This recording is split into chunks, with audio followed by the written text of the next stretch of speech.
এটা হচ্ছে শিলিগুড়ির 41তম ফুল ফেস্টিভ্যাল। এখানে ঢুকতে 20 টাকার টিকিট নিয়েছিল এবং ঢুকতেই বিভিন্ন ধরনের গোলাপ ফুল। আমার জীবনের প্রথমবার এরকম আমি গোলাপ ফুল দেখলাম যে এত বড় বড়। তার সাথে রয়েছে বিভিন্ন ধরনের ছোট ছোট ফুল, যেমন গাঁদা, ডালিয়া, কাগজ ফুল। বিভিন্ন ধরনের ফুলের কিন্তু রং অনেক সুন্দর, সেখানে অনেক মুগ্ধ হয়ে গেছিলাম আমি। তার সাথে রয়েছে বিভিন্ন ধরনের ক্যাকটাস, ফণি মনসা, পাতাবাহার, বিভিন্ন ধরনের ছোট ছোট গোলাপ ফুল বিভিন্ন কালারের রয়েছে। তার সাথে বিভিন্ন ধরনের ফল রয়েছে এবং সবজির গাছও রয়েছে। সেগুলো দেখতে অসাধারণ লাগছিল। আমি তো ঢুকতেই সেখানে অবাক হয়ে গেছিলাম যে কখন সেই ফলগুলো আমি তুলবো এবং ছিঁড়ে খাবো, যে সত্যি কি এটা ফল।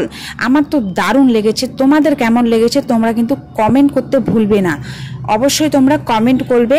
সো আজকের ব্লগটা এই পর্যন্তই, দেখা হচ্ছে তোমাদের সাথে নেক্সট ব্লগে। টাটা।